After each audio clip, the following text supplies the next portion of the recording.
फिर देखिए next paragraph देखिए।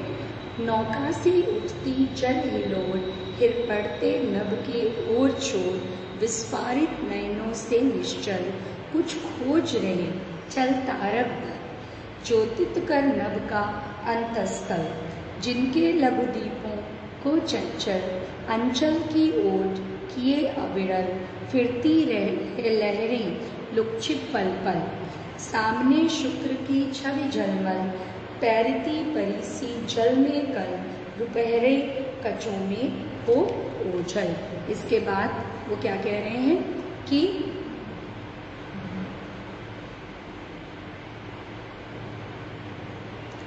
लहरों के घूंघट से छुप छुप, दशमी का शशि निज तिर्यक मुख, दिखलाता मुक्ता सा रुक रुक। ठीक है, यहाँ तक ये पैराग्राफ है। मैं एक बार पूरा पैराग्राफ फिर से पढ़कर आपको सुना रही हूँ।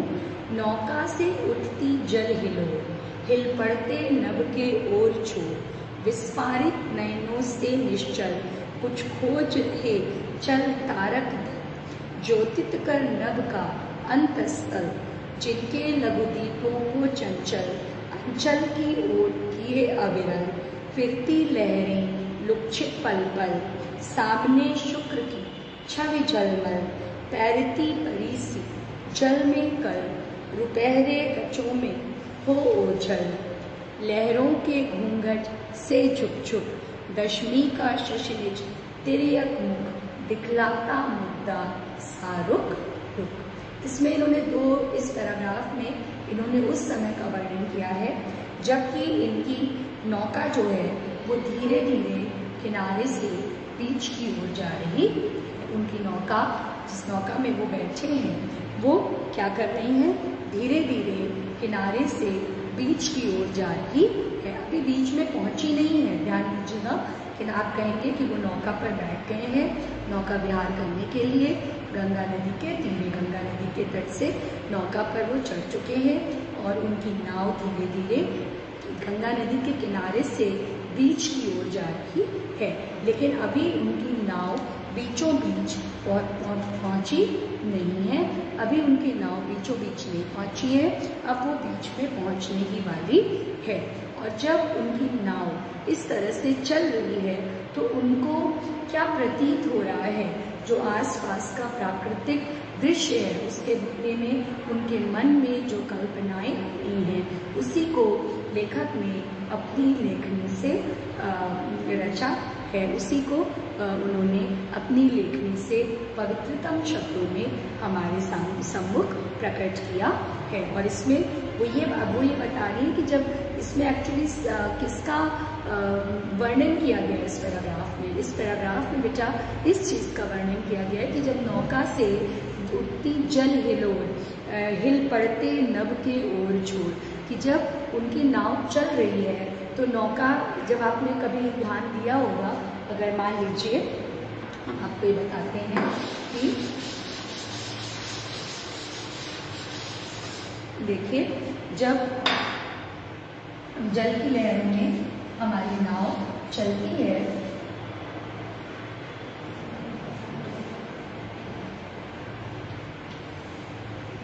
मान लीजिए इसमें ये अपने मित्रों के साथ बैठे हैं और इनके अब जब ये जल में नाव चल रही है तो ये जो नौका से उठती जलें, ये जो जल की रेखाएं जो है, ये जो जल की लहरें किनारे से, आपने जिन बच्चों ने कभी नाव की सैर की होगी वो इस बात को बहुत अच्छे से समझेंगे, जिन भी बच्चों ने नाव की सैर की होगी वो इस बात को बहुत अच्छे से समझेंगे कि जब इस किनारे पर, इन किनारों पर जल की रेखाएं चलती हैं तो ऐसे ऐसे ऐसे ऐसे वो हिलती है। जब वो हिल रही है तो जब लहरें जब हिल रही हैं तो वो क्या कह रहे हैं, हिल पड़ते नभ के ओर छोर। क्यों कह रहे हैं, क्योंकि ऊपर क्या है, ऊपर आकाश है और नीचे लहरों में उस आकाश का प्रतिबिंब दिखाई दे रहा है। तो आप इसमें प्रसंग ये लिखेंगे कि जब नौका उनकी बीचों बीच जाने की कोशिश कर रही है, जा रही है, तो उन लहरों से जब नौका टकरा रही है तो उस समय आकाश का कैसा प्रतिबिंब यहाँ पर जल में पड़ता है, उसके ही बारे में इन्होंने बताया है। वास्तव में आकाश में, अब तो आकाश में जो कुछ भी है, आकाश में चंद्रमा है, आकाश में तारे हैं, आकाश पूरा आकाश है, अनंत आकाश है, तो इन सब का जो भी प्रतिबिंब जल पर पड़ रहा है वही इस पैराग्राफ में इन्होंने बताया है। क्या चीज़ बताई है कि जो प्रतिबिंब इस आसमान से इस धरती पर पड़ रहा है वही चीज़ इन्होंने बताई है। समझ में आ गया? अब चूंकि ये कठिन पोयम है और बोर्ड के लिए भी बहुत इम्पॉर्टेंट है, इसलिए मैं आपको वर्ड बाय वर्ड इसका बता रही हूँ और इसको आप साथ में नोट भी करते चलेंगे। ठीक है, समझ में आ गया? इसको आप साथ में नोट भी करते चलेंगे क्योंकि ये इम्पॉर्टेंट है आपकी बोर्ड की दृष्टि से।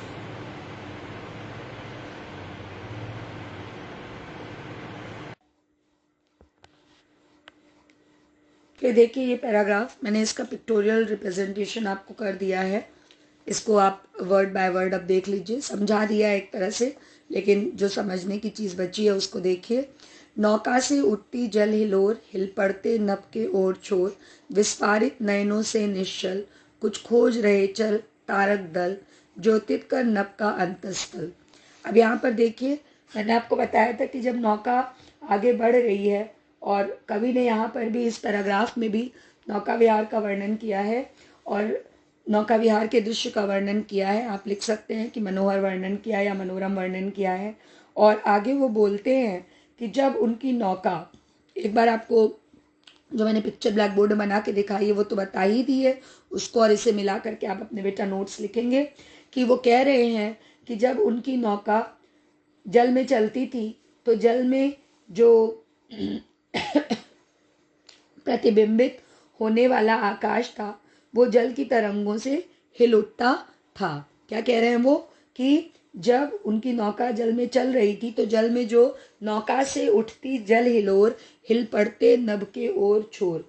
तो जल हिलोर मतलब जल की लहरें, कि जब नाव से टकरा करके जल की लहरें चलती थीं तो जल में जो प्रतिबिंबित होने वाला आकाश था, निहिल पड़ते नभ के ओर छोर, वो आकाश जो है वो जल की तरंगों से हिल उठता था। ठीक है।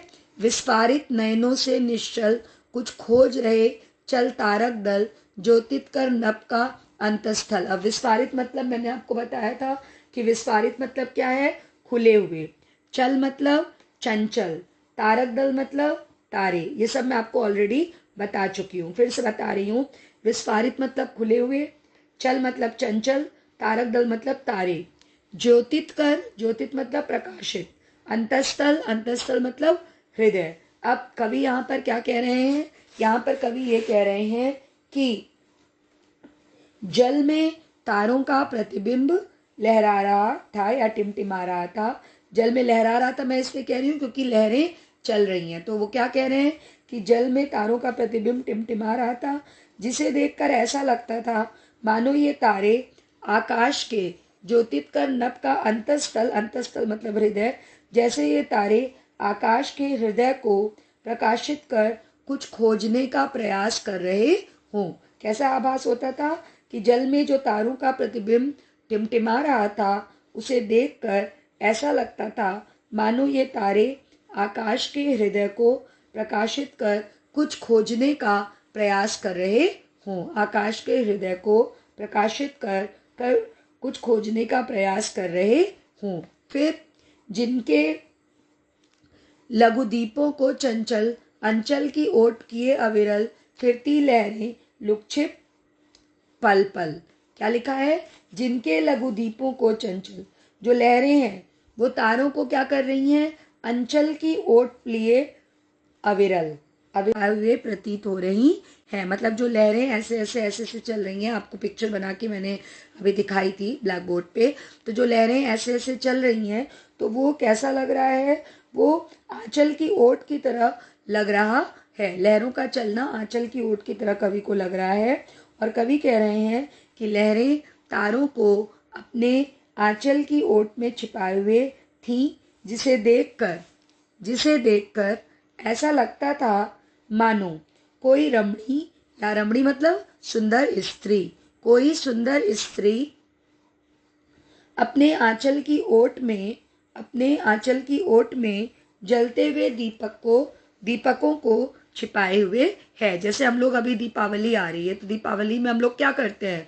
दीपावली में हम लोग दीपक जलाते हैं रोज रात में। जो है दीपावली में बहुतों के घरों में 5 दिन और बहुतों के घरों में 1-2 दिन दिए जलाए जाते हैं। तो उसमें हम लोग क्या करते हैं, जब हवा चलती है तो उस हवा से हम लोग उन दीपकों को की रोशनी को रोकने का प्रयास करते हैं, अपने हाथों को ऐसे करके।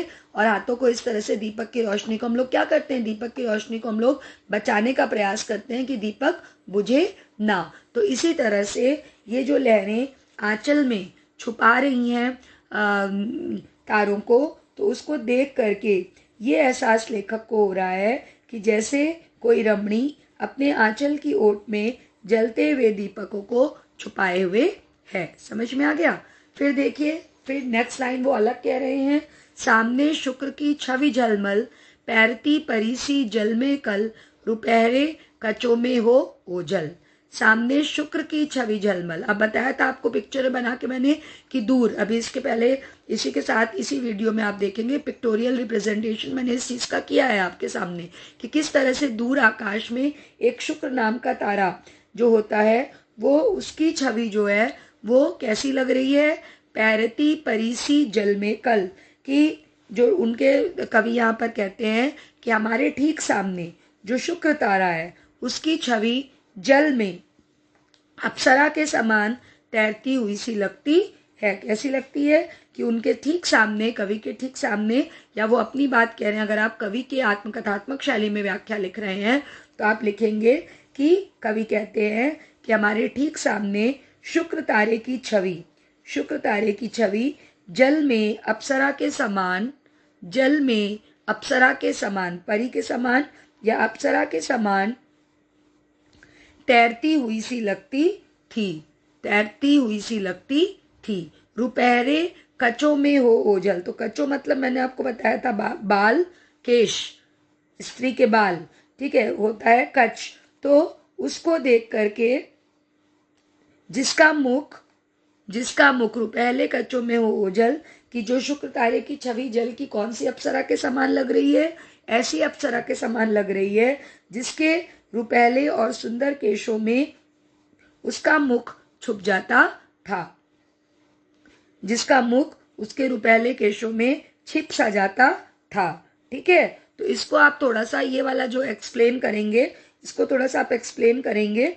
तो मैं इसको आपको लिखवा दे रही हूँ कि आप क्या यहाँ पर लास्ट की 2 लाइन मैं आपको बोल दे रही हूँ। इसको यहाँ से समझ में आ गया होगा। हर लाइन 2-2 बार बताई है, ठीक है। इसको भी आप आगे क्या कहेंगे कि वो कह रहे हैं कि हमारे ठीक सामने शुक्र तारे की छवि जल में अप्सरा के समान तैरती हुई सी लगती थी, जिसका मुख उसके रुपहले केशों में छिप सा जाता था,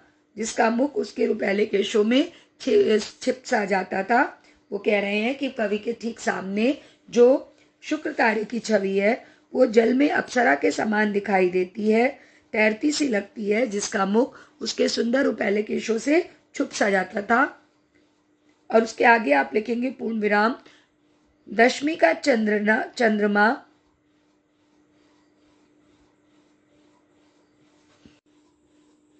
फिर देखिए एकदम यहाँ पर टॉप में देखिए, लहरों के घूंघट से झुक झुक दशमी का शशनिस्तिर्यक मुख दिखलाता मुग्धा सा रुक रुक। क्या है? लहरों के घूंघट से झुक झुक दशमी का शशनिस्तिर्यक मुख दिखलाता मुग्धा सा रुक रुक। इसका मतलब क्या है कि उधर कहीं जो दशमी का चंद्रमा है वो लहर रूपी घूंघट में से, लहरों के घूंघट से झुक झुक लहर रूपी घूंघट में से अपना तिरछा मुख उसी प्रकार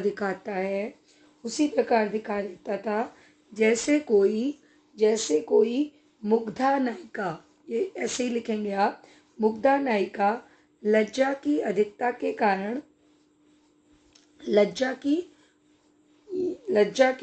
के कारण कभी तो अपना मुख घूंघट में छिपा लेती है और कभी उसका कुछ भाग दिखा देती है। ठीक है, कि जो यहाँ पर उन्होंने क्या वर्णन किया है, यहाँ पर उन्होंने वर्णन किया है कि जो दशमी का चंद्रमा है वो लहर रूपी घूंघट में अपना तिरछा मुख उसी प्रकार से दिखाता है जैसे कोई मुग्धा नायिका लज्जा की अधिकता में कभी तो अपना घूंघट छुपा लेती है और कभी अपना घूंघट उठा करके अपना मुख दिखा देती है। ये जो मुग्धा वर्ड है बेटा, ये मुग्धा साहित्य में कई प्रकार की नायिकाएं होती हैं, उसमें मुग्धा जो है वो एक नायिका का प्रकार है, तो उसको आप एज इट इज मुग्धा ही लिखेंगे। समझ में आ गया? मुग्धा एक नायिका का प्रकार है, उसको आप उसी प्रकार से लिखेंगे। तो इसमें जो प्रकृति का चित्रण है वो आलम्बन रूप में किया गया है। किस रूप में किया गया है? आलम्बन रूप में किया गया है। ये आप इसमें लिखेंगे जब प्रकृति का चित्रण इस तरह।